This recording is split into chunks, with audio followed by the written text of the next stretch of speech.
Welcome to Lab the Podcast. Grateful to get to be here with my friend Benjamin NeSmith, graduated from the University of South Florida with a degree in social science education. Later went on to get his professional certification in coaching in 2018. Serves as a pastor at Element Church, one of our favorite churches in the Tampa Bay area, since 2015, and has been a worship leader since he was 16 years old. Benjamin also owns and operates a custom frame shop right over in Riverview, Florida, and works alongside his wife, Erin, to serve survivors of childhood trauma through their nonprofit Grow Into You Foundation. He enjoys time hiking with his family, seeing movies, and creating meaningful liturgical experiences for others. That's all the stuff on the paper. I will say Benjamin's also a really dear friend and maybe one of the wisest and most just thoughtful, compassionate pastors that I've had the honor of knowing. So this is super cool to hang out like this. Thanks for having me, Zach. I appreciate that. I appreciate those words. Yeah.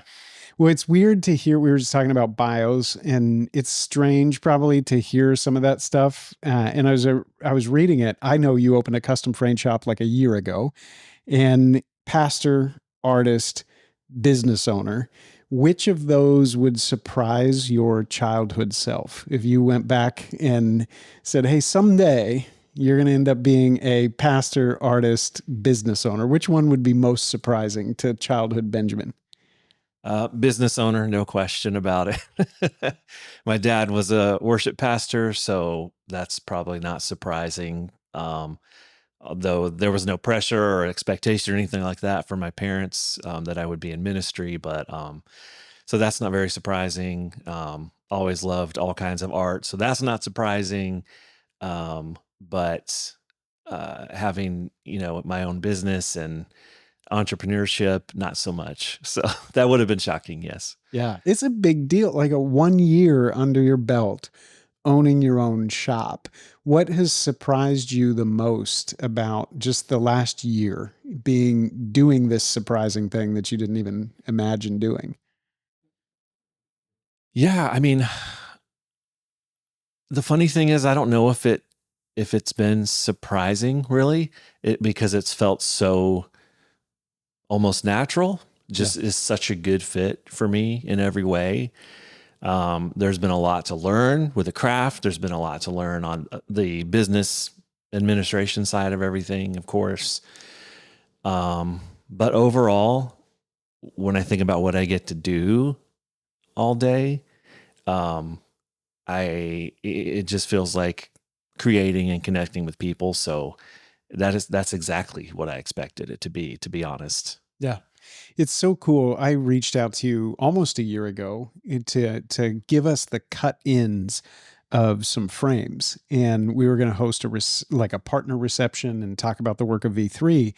And we were reintroducing the idea in our logo of these deconstructed angles being a frame, and that really our work is to wondrously reveal Christianity, invite people to know God personally. We do it through music and art and literature, all these different ways that V3's expressing the gospel. And what I told our team and our partners is literally maybe the most important thing we can do, because we're not the point, but like art, we point and we get to put a frame around things. And it triggered me back to Frederick Buechner saying, the artist's job is to ask people to, or call people to pay attention. And that idea that when you frame something, you are explicitly extending an invitation to say, come and see this. There's something here for you to find. So I want to talk about the frame shop. I want to get into the craft part of that, to the experience, and to everything that goes in artistically, to thinking well about putting a frame around something and inviting people to look through it. So we'll circle back to that, but go back to those childhood days. Dad was a pastor, and so you grew up around ministry. When would you say that you discovered like the beauty of the gospel? We always talk about the life and beauty of the gospel, and that it's not just like an idea or an equation, but there's a living thing that happens in Christ that when you discover it, you go, okay, I see differently now. When did you first discover the beauty of the gospel? Yeah, I think, I was surrounded by it in so many ways at our church growing up, which I'm so grateful for. But as you're saying, it will come down to an experience for you, right? A personal experience. So I remember when I was in second or third grade, and surprising to no one to hear this, but I was having like these existential thoughts, these questions, about purpose and meaning, essentially, and talk with my parents, and they helped me to just look to Jesus Mm, on our couch in the living room. And so I did that, and then continued to grow in my faith. And then as, a young adult or college age and young adult, there were a couple of instances where I messed up in different ways, and where people could have, met me with judgment or condemnation or leaving or all kinds of things. Um, but instead they chose mercy mm, and they chose grace. mm. And that changes you, right? You can understand mercy and grace on paper, but if you haven't received it when you needed it desperately, then it may not Mm. have actually changed you, right? Um, and then moving ahead to when we got to Element Church, I wasn't a pastor there, right? I just joined as a member. We call a member owners at Element. Um, but you know, that was a place where I just like rested in God's grace for a while Mm. and didn't worry about all kinds of other things at that point because I just needed to do that. Um, and so that was also another season where I, really felt that. Yeah. I love that you said mercy. When that word beauty can trigger all sorts of things for people. And we've talked about this so many times in like the world's greatest art, but the crucifixion story is you actually see, if you where would I find like the beauty of God in its most intense display? In the heavens declare the glory of God. We think about the grandeur of God in the world. All these different things might spring to mind, but when you really press into that idea, it is the mercy of God at that moment where you see something so stunningly beautiful. And I think this is why it's so arresting, because you see tragedy, you see horror, you see brokenness, you see all of that, but it's right there next to each other or commingled in the same moment. And so I think the mercy of God may be that most beautiful thing, and it's stunning, which is why the cross is such a crazy, uh, beautiful expression when you see people wearing crosses, or the Christian church, like not backing away from that, but going, no, that's the beauty of God right there. It's crazy. For sure. At that moment, that history defining moment on the cross, God could have said or done anything through Jesus to, pull back the curtain and say, this is my heart. This is who I am. And I'm coming down off of this thing. It could have been anything. And what he said was, Father, forgive them. Yeah. Yeah. Ah, and you're so right. When you've experienced that, I don't know that, I mean, it leaves you without words. It really does. If you've been shown mercy like that. And I think even scripture talks about that. You can't not show mercy on the other side of that, Right. because your life has been marked forever by this moment where you saw something that it was so unexpected, undeserved, that you don't have words on the other side of it. Right. Yeah. That's beautiful. Did you, like, as an artist, did you grow up around, what were you drawn to? Who were some of the artists or the influences that kind of shaped your imagination? I mean, were you reading the things that I assume you were reading, or what was some of the literary inspirations or the musical inspirations that you can go back early on and go, yeah, that stuff's in there. That's kind of shaped my imagination.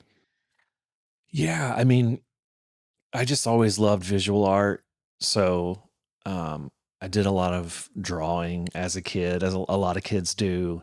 It started with it started with the stuff a lot of kids or little boys like to draw, like sharks, Yeah. right? There were like thousands of sharks, Ninja Turtles. Yep. Um, Trying to get that Ninja Turtle head shape down was always a challenge.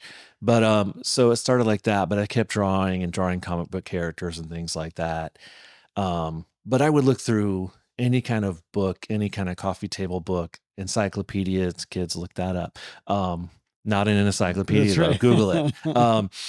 And just look at paintings and just read about them and try to know the artists and remember their names. And musically it was um it was that old Southern Baptist hymnal. Yep. I mean, that's where you learn to read music in that context, and to sing all the parts and hear all the parts. And there's such a wealth of scripture and doctrine and narrative in so many of those old hymns. So those are extremely formative, to my faith, to my imagination. Um, so yeah, I think those are some of the earliest types of art that were shaping me. Yeah. It's so cool that you bring up the hymnal. My son literally today was leaving for school and he was talking about how it's his school.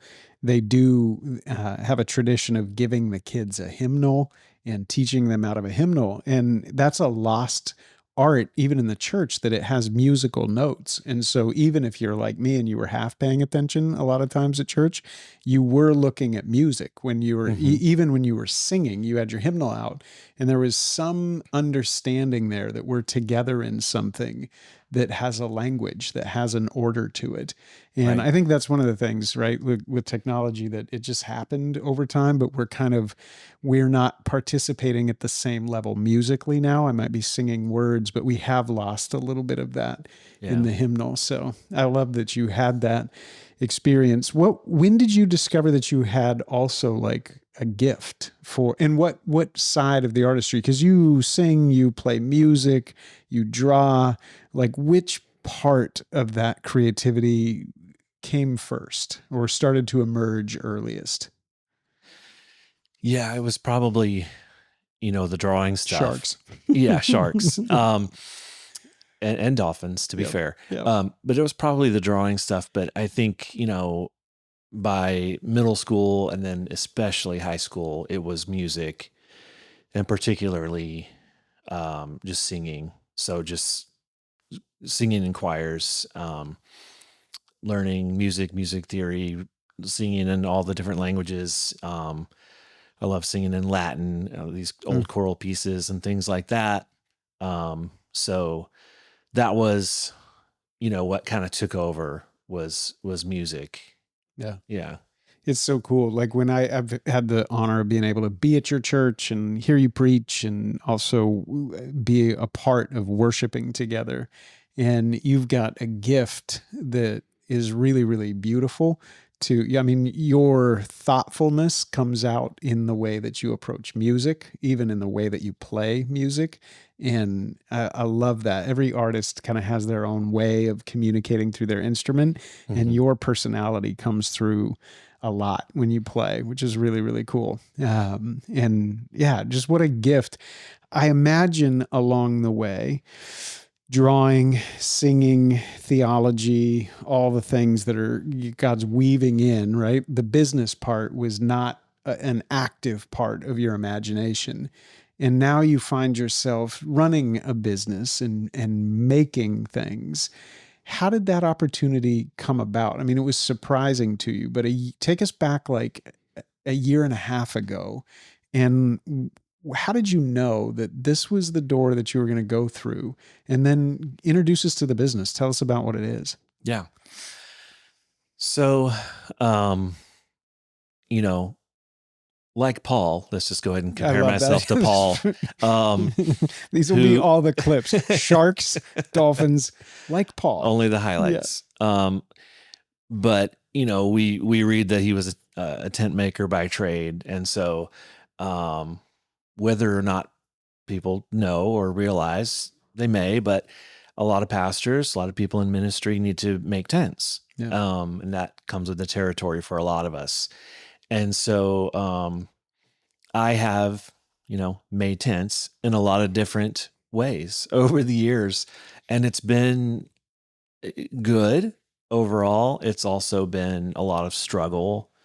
Um, it's been hard emotionally to, you know, find the ways to make ends meet and find my way. And when I'd rather be pastoring full time, it has been a struggle. But um, I was doing some nonprofit work on the side and things like that.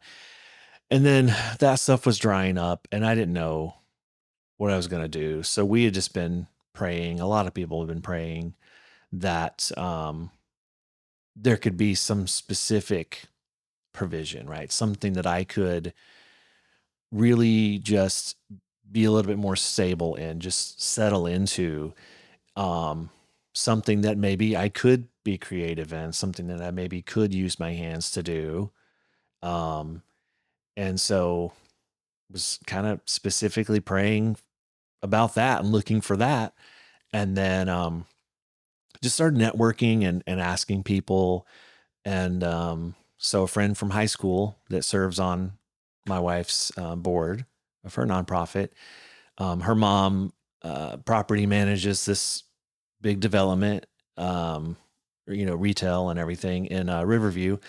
And she got back to me and said, there's a couple that's been running this frame shop for a year. They need to move out of the country, and the company is their franchises. So they're looking for someone. They don't want to close the shop. So I said, okay, let's talk to the guy.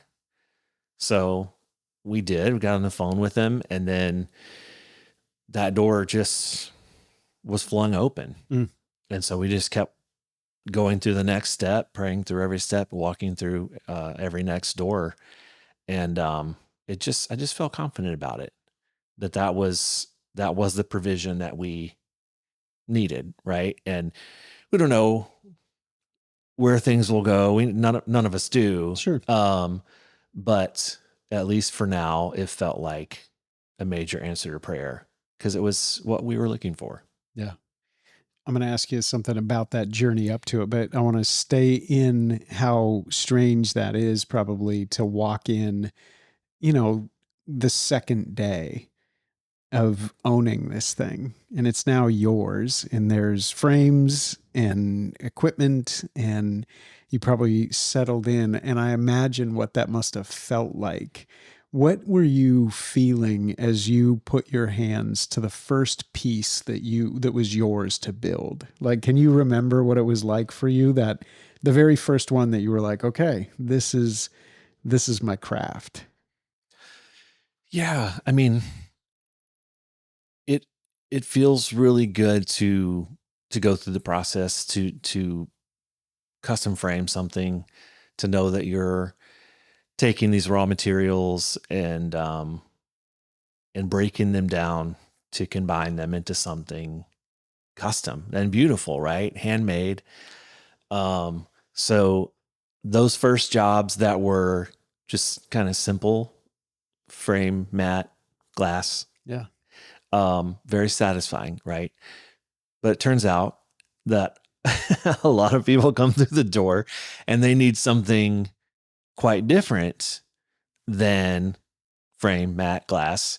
And so there was a huge learning curve, right? It was like, say yes now and then research how to Yeah, figured out. do this thing. But that's been a good thing for Yeah. me. It's, can be a little stressful, but I like the challenge. I like to learn, knowing that I'm just adding to my, toolkit of what I know how to do. Um, and so those jobs were challenging, but in the best way, I think. Yeah. I was so excited to have this conversation for a million reasons.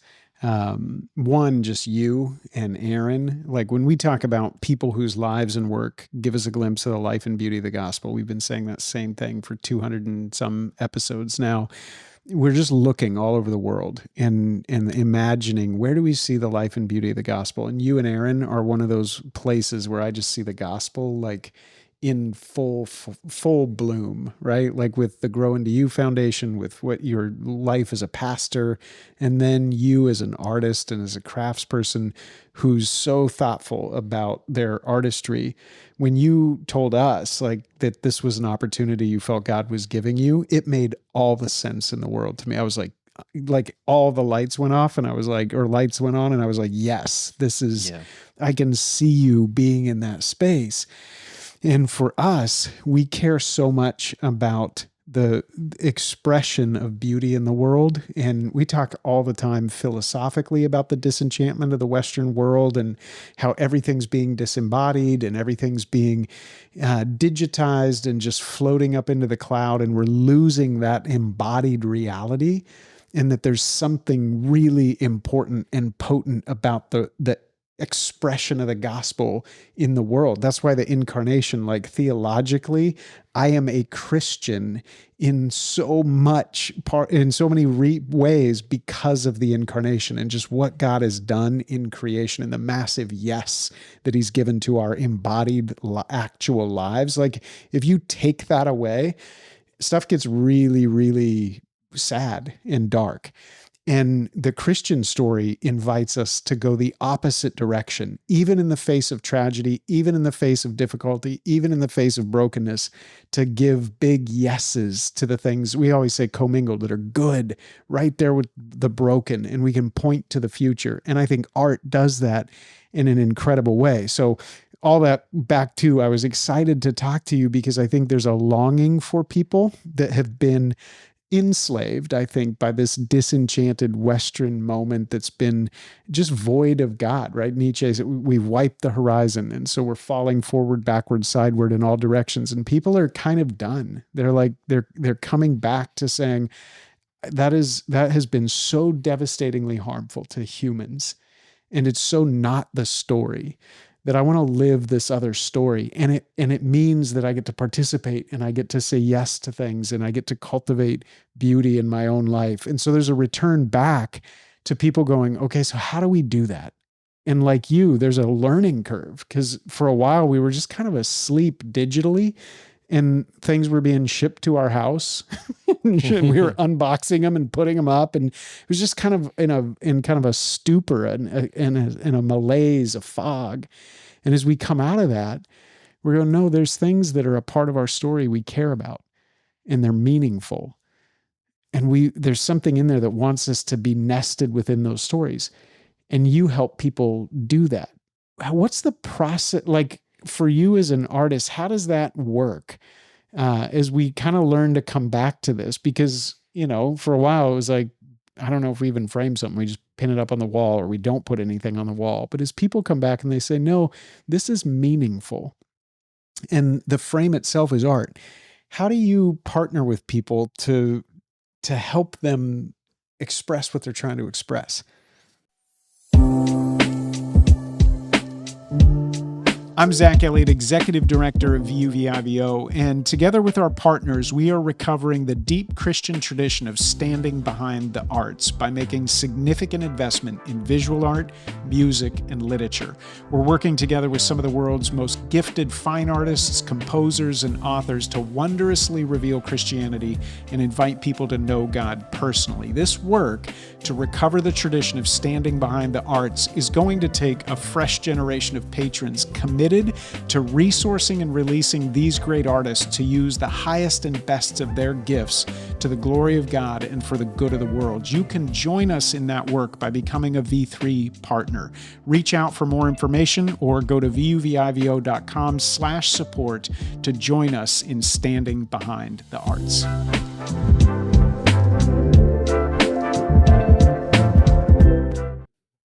Yeah, I mean, that's one of the most rewarding and beautiful parts of framing is that you're connecting with people through art, and art is always telling a story, right? It's always connected to something.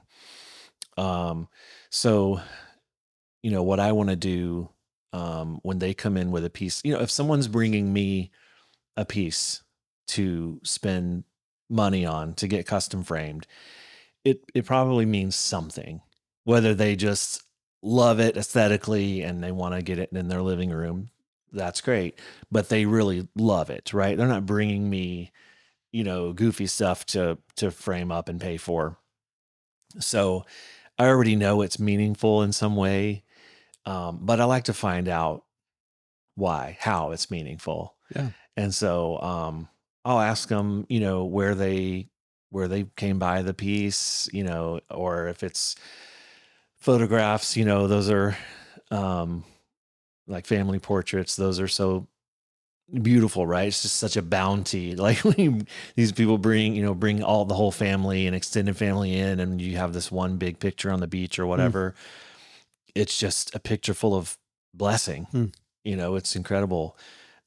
People bring a lot of what I call travel art, right? So they're traveling the world and they want to bring back something that caught their eye, something that will connect them to that place and that memory and that experience for the rest of their lives. mm, And so they bring me pieces from all over the world, and I love that. So I get to hear these stories, the sentimental pieces, right? We just found this in grandma's attic. She just passed away. mm.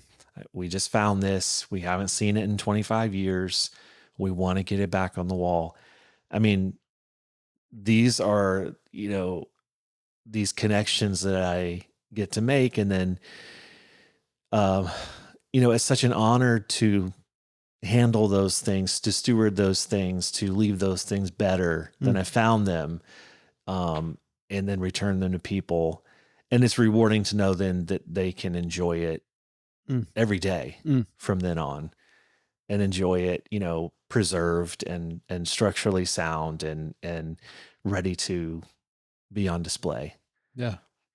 I think what an incredible experience with people, right? Like Right. you, again, of all the places that God could have opened up a door for you as a pastor, like you get to meet people in their joy. You get to meet people in their travel. You get to meet people in their grief. You get to meet people in their bounty. You get to meet people in all these different places and sit with them and remember. And I think I love that about even just the biblical story, that the power of remembering and the like, don't forget, remember, remember. And the call to say, like, there are things that are important and you should put them on your doorpost. You should have them in your home. You should tie them to yourself, right? Like bind these things. Hmm. That's such an embodied way of keeping our orientation in the right places and to the right things. And again, I think that that opportunity to meet somebody and say, "Hey, what are we remembering? What are we inviting people who are guests in our home to pay attention to? Right. What's meaningful to our family? What are the things that matter?" And as a pastor, what a beautiful thing that we get to say these things do matter, right? In a Right. culture that says, "I don't know if it even matters at all," or "none of this really matters." You get to say, no, your loss matters. That person's life mattered. That moment that you had was actual. That's like, that's what lights me up, like theologically and philosophically. Those are not non things. Those are massively, deeply important realities that we always say it's only true if it's true, right? And if Yeah. it's true, frame that stuff, right? Yep. Like it matters. Like Yeah. it can't not matter. Ugh, I don't have a question. Yeah. Just No, and I have framed things for memorial services, and people come in and, they're out getting their funeral to-do list done.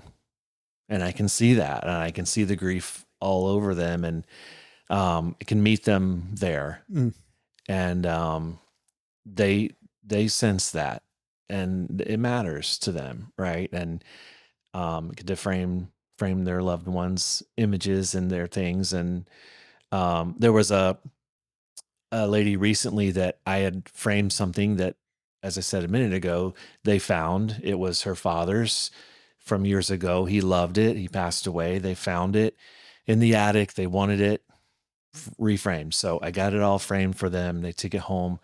Well, one morning, a few months ago, I got to the shop, and normally I'm there an hour early.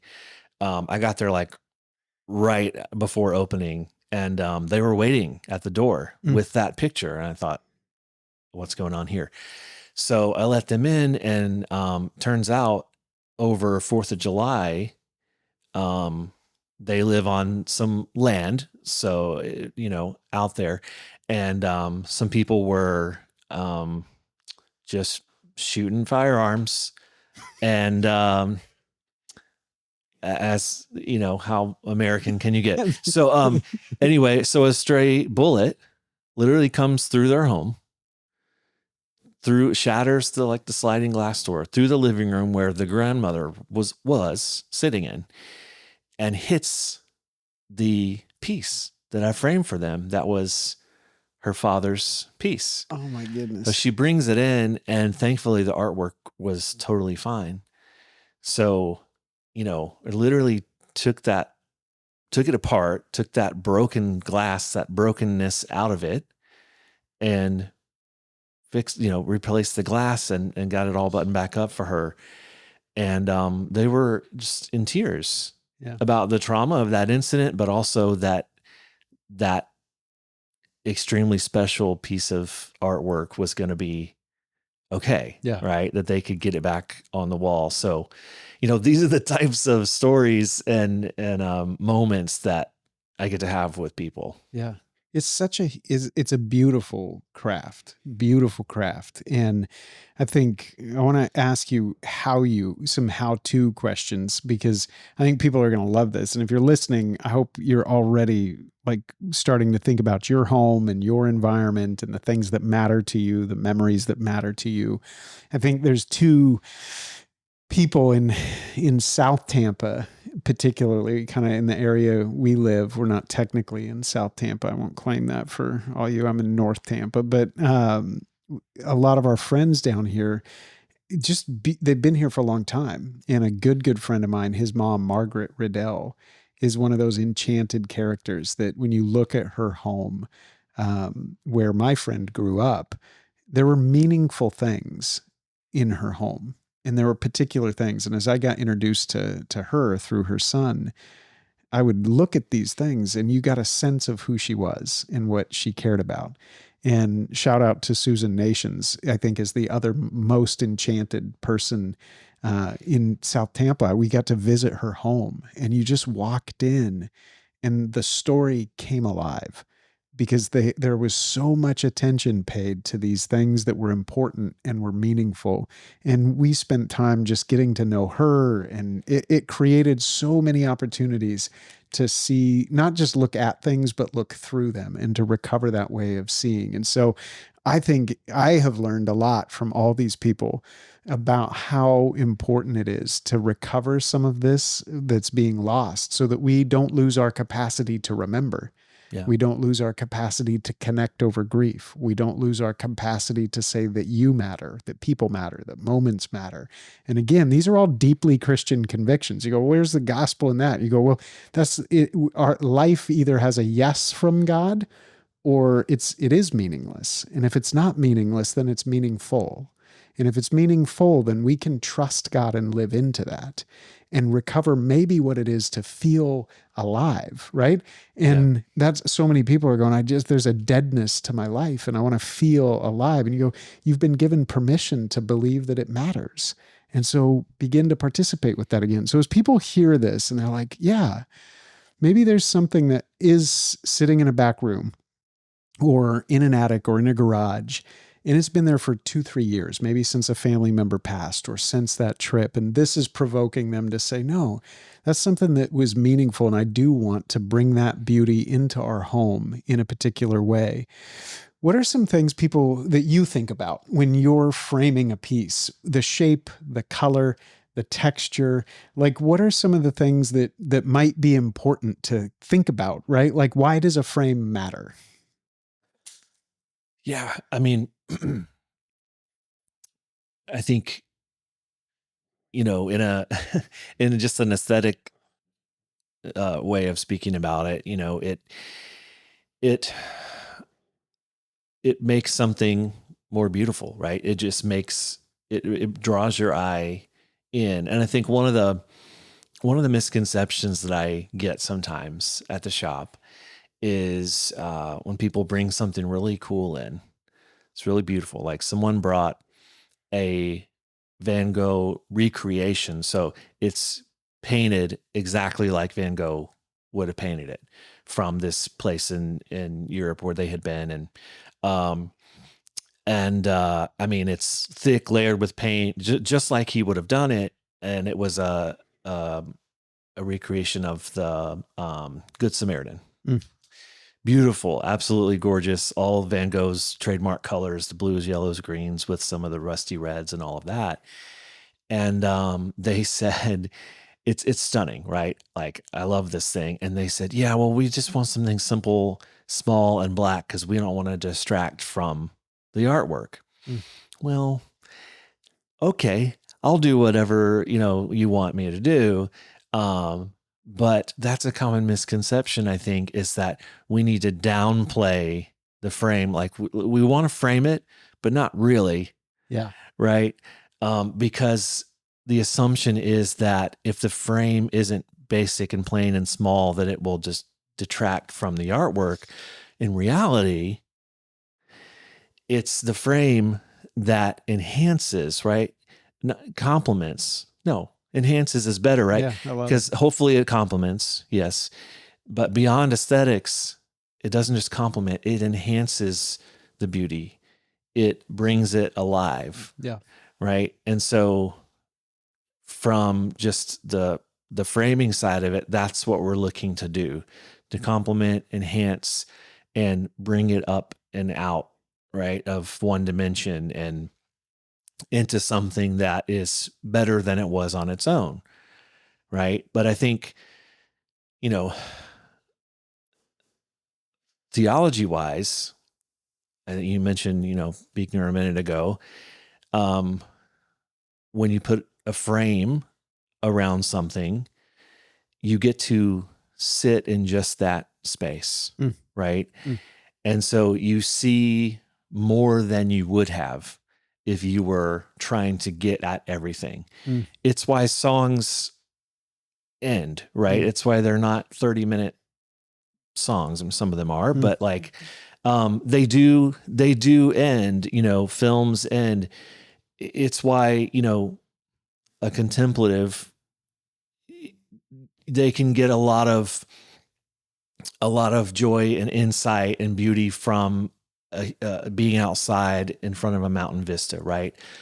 Awe-inspiring, but it's also overwhelming, Mm. if we're honest. But what a contemplative does is while she is sitting there taking in that vista, she sees a bee Mm. and she watches the bee for half an hour Mm-hmm. and learns more from that, is more inspired by that moment, by that tiny creature than the whole vista, Mm. right? And so that's what framing something does. Mm. So it brings us down to, what in particular is the art saying? Mm. It reminds me of songwriting. I heard someone say once, and I've only ever found this to be true, is that generally speaking, like the more personal your story or your song is, if it's that kind of song, actually the more universal it will become. Yeah.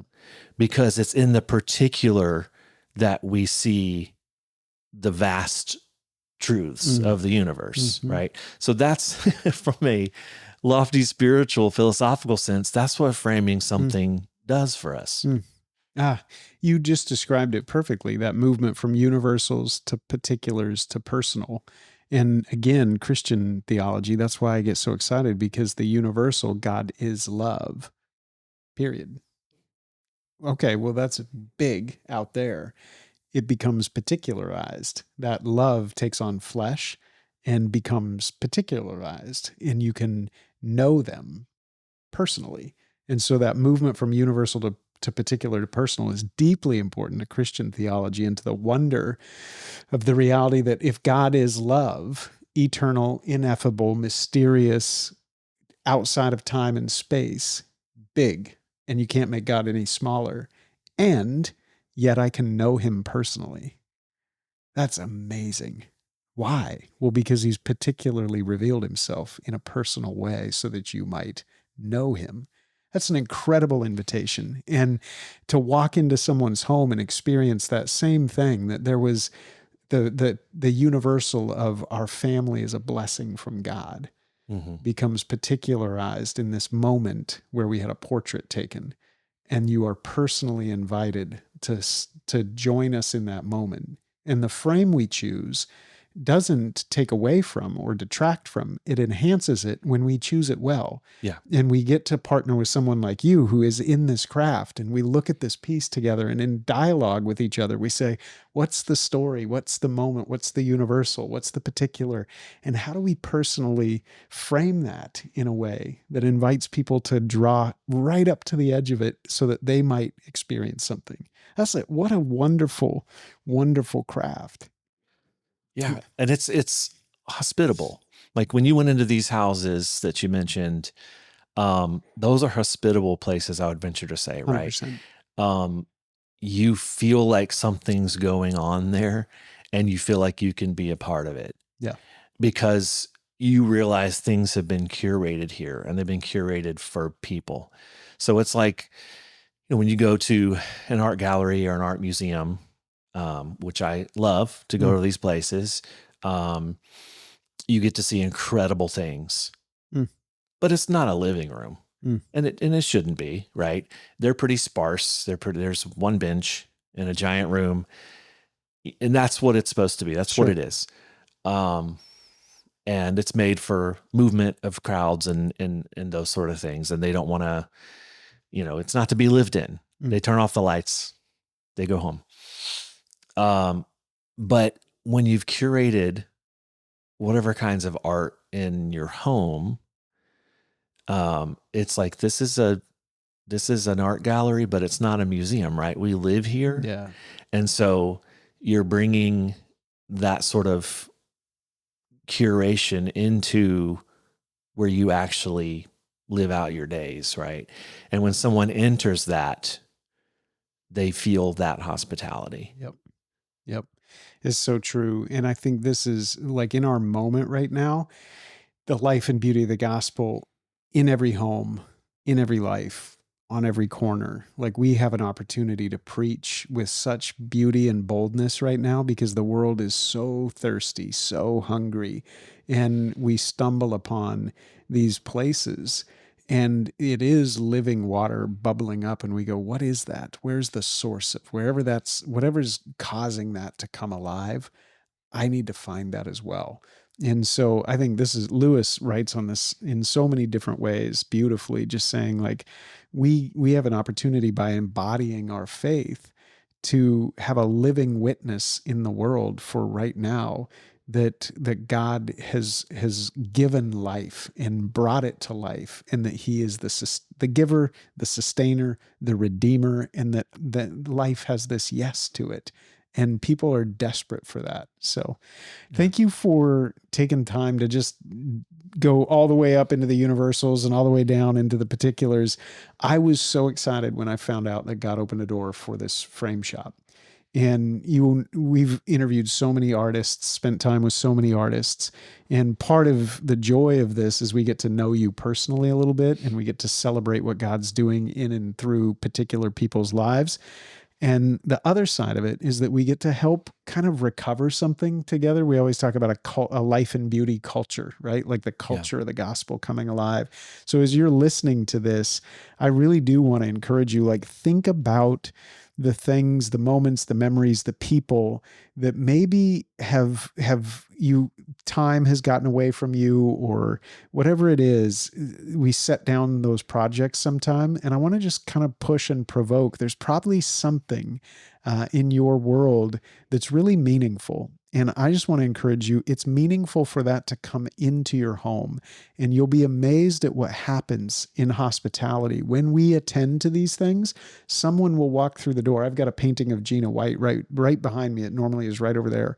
And it's called Broken Beauty. And she was inspired by Good Friday and just the sacrifice of Christ. And she made this encaustic piece.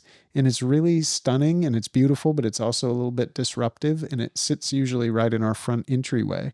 And when people come in, whether they're here to pick up kids to go to football games or they're here to just visit and say hello, inevitably everybody always turns toward it and says, "What is that?" And within moments, we're having a conversation about the crucifixion and about the love of God and about art. And it just comes alive. So Mhm. think about your story. There's probably ways that life can just unfold. And then I want to encourage you to reach out to Benjamin. And here's the other thing that I love about artists who have a deep theological, deep philosophical grounding to them is artistry. There is a craft to it. There is a rigor to it. There is a theological and philosophical rootedness that makes beauty beauty, right? And we can talk about that. We do talk about that. But when we find artists who have those things, it's a powerful opportunity for us to support them and to be in your corner, to pray for your business, to cheer you on as an artist, and to support the work you're doing, and to benefit from a partner that will help us frame things that has a deep theological understanding and an artistic craft and a philosophical mind. I think that's why God put you in those places. Like the pastoral moments that you have there are incredible. So if you are hearing this podcast, probably from anywhere in the world, right? Because you can work with people anywhere that can work remote with you and just dialogue about their piece and send it to you. But particularly in Tampa Bay, I want you to find Benjamin. So Benjamin, how do people find you? How do they find your shop? Yeah, it's called Fast Frame, so you can find it online, and it's the Riverview store, so Riverview, Florida. So Fast Frame Riverview, that's the email at Gmail, or just find it online, I love and it. yeah, you can see all the different things that I can do. So do a lot of jerseys, things Yeah. like that, Yeah. Yeah. which are really important to people. And then when you were talking about things that people sort of put down and forget about, or I think it's more than forget about, diplomas. Ah, Most of the diplomas that I do, at least half, I would say, people have had that have graduated years ago yeah. and they finally decide to do it. Because there's something that's like, oh, I shouldn't, right? I shouldn't put Yeah. those up. I shouldn't, like, that's some sort of a proud, prideful thing or something like that. But I always encourage them, like, yeah, Yes. like, this is part of your story, a huge part of your story. You worked really hard. Like, I'm really glad you're getting these done. Let's get these up on the wall where they should be. So there's a lot of things like that too that, you know, there's some sort of internal block with some of these things Sure. that it can almost be therapeutic to come and sort of give them a new life or a life in the first place, so that they can be up on the wall. Yeah, that's so good. And I think we'll give Buechner the last word on that when he says the artist's job is to call people to pay attention. That's literally what you're doing when you're putting a frame around something. So take that invitation and the permission, really, the empowerment from Yeah. Benjamin, that your story is chock full of meaning. And it'll be beautiful to see what God does as those things come alive and start to inhabit the spaces and places. So, Benjamin, thank you for being you. Thank you for all the work that you and Aaron are doing in the world. It is the beauty of the gospel to kids who are survivors of trauma, to the people who you are pastoring, and to all of us who I'm sending 3 pieces today out with Benjamin to have you help us tell those stories well. 2 of them are from Aislinn Nadeau. She did donate 2 incredible original works that are going to be in our art loan program. So Benjamin's going to frame those up so that we can put them in the art loan program. So a plug for the art loan program. If you are a church or an organization that has a public side to it, you can participate in V3's art loan program. literally go to our website, reach out, and there is art from Mary Overshadowed, which you helped us. The frame was constructed, but you helped us put that thing together for the art unveiling, Yeah. all the way down to now Aislin's work is the latest piece being put in there. But all of them are ready to be taken out and carefully curated because they've got great frames. So, Benjamin, thank you for all of it. And we'll be praying for year 2. And I would just invite everybody here in this podcast, join me in praying for Benjamin and for the work that you're doing over there. Thanks, though. Thanks for having me, Zach. It was a pleasure. Yeah.